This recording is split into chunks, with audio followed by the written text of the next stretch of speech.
श्री स्वामी समर्थ भक्तांनो, आज आपण स्वामी चरित्र सारामृतातील अध्याय पहिल्या कथासाराची सुंदर सुरुवात करणार आहोत। ही श्रवण सेवा सगळ्यांनी स्वामींच्या चरणी रुजू करावी आणि कमेंटमध्ये श्री स्वामी समर्थ नक्की लिहा। तर अध्याय पहिला कथासार।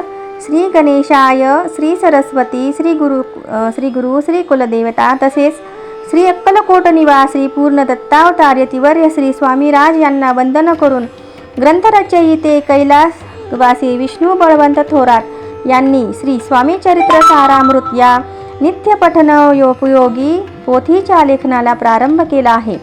सर्वप्रथम आरंभ देवता व श्री सद्गुरू यांना वंदन करून जगच्चालक विश्वनियंता श्री विष्णुदेव यांची स्तुती ग्रंथकर्त्याने विविध गुणविशेषणांनी केलेली आहे।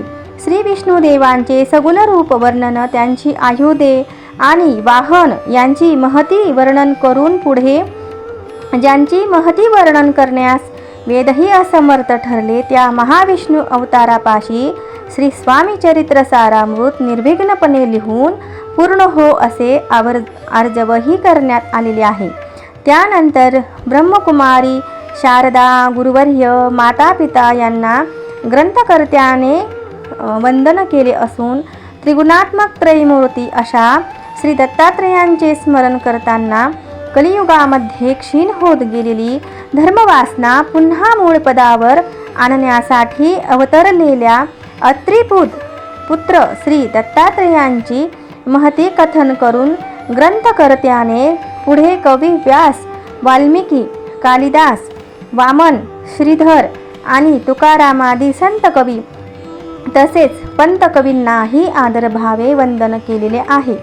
आपल्यापाशी ग्रंथ निर्मिती करण्याचे सामर्थ्य नाही याची कबुली देताना ग्रंथकार पुढे असेही सांगतात की समस्त देवदेवता, साधू सज्जन, संत सत्पुरुष आणि कविश्रेष्ठांनी आशीर्वाद रूपी बळ पुरविले तर माझ्या हातून श्री स्वामी चरित्र सारामृताचे लेखन निर्विघ्नपणे आणि विनासायास होईल। आणि इथेच या पहिल्या अध्यायाची समाप्ती होते। श्री स्वामी समर्थ सर्वांना।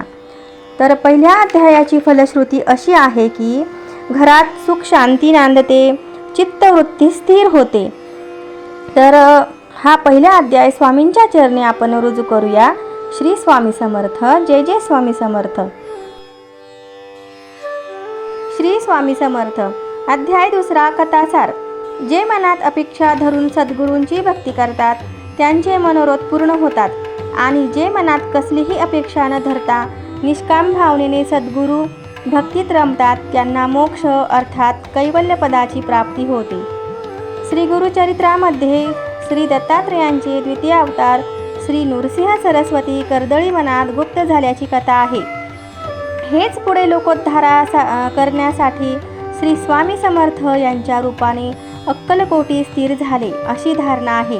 मात्र एका भक्ताने श्री स्वामींची जन्मपत्रिका बनवून त्यांच्या अवताराविषयी निराळे भाष्य केले आहे। याविषयीचे तर्कवितर्क काही असो, मात्र श्री स्वामी हे सर्वसामान्य जनांच्या उद्धारासाठी मानवदेह धारण करून अक्कलकोट येथे अवतरले हेच सत्य आहे। याविषयीचा एक प्रसंग असा घडला की राचप्पा मोदी या भक्ताच्या घरी श्री स्वामी बसले असताना कुणी कलकत्त्याचा साहेब दर्शनाच्या हेतूने त्यांच्यापाशी गेला आणि आपण कुठून आला असे श्री स्वामींना कुतूहलपूर्वक विचारू लागला। त्यावर श्री स्वामींनी हसून त्याला सांगितले, आम्ही प्रथम कर्दळीवनातून निघालो आणि त्यानंतर कलकत्ता, हरिद्वार, केदारेश्वर आणि गोदातीरावरील अनेक तीर्थे पाहत हैदराबाद, मंगळवेढा, पंढरपूर, बेगमपूर, मोहोळ, सोलापूर करीत अक्कलकोटास आलो। मंगळवेढा येथे श्री स्वामींनी 12 वर्ष वास्तव्य केले। तेथे अरण्यात राहणाऱ्या श्री स्वामींचे रूप मंगळवेढ्याच्या अजान भक्तांनी आणले नाही, मात्र दिगंबर वृत्तीने राहणाऱ्या या वेडाबुवाचे खरे स्वरूप त्या ग्रामस्थांना उमगेपर्यंत श्री स्वामी मंगळवेढा येथून पुढे पंढरपूरच्या दिशेने कायमचे निघून गेले। तर इथे आपल्या कथासाराचा अध्याय पूर्ण होत आहे। तर या कथासार अध्यायाची फलश्रुती असे आहे की सद्गुरूंच्या कृपेचा प्रत्यय येईल, श्री गुरुकृपा होईल तर आपण रोज 2-2 अध्यायांचे कथासार पाहणार आहोत. तर तुम्ही ही सेवा नक्की रुजू करा आणि स्वामींचा कृपा आशीर्वाद प्राप्त करून घ्या. कमेंटमध्ये श्री स्वामी समर्थ लिहा. लाईक, शेअर आणि सबस्क्राईब करा. श्री स्वामी समर्थ सर्वांना.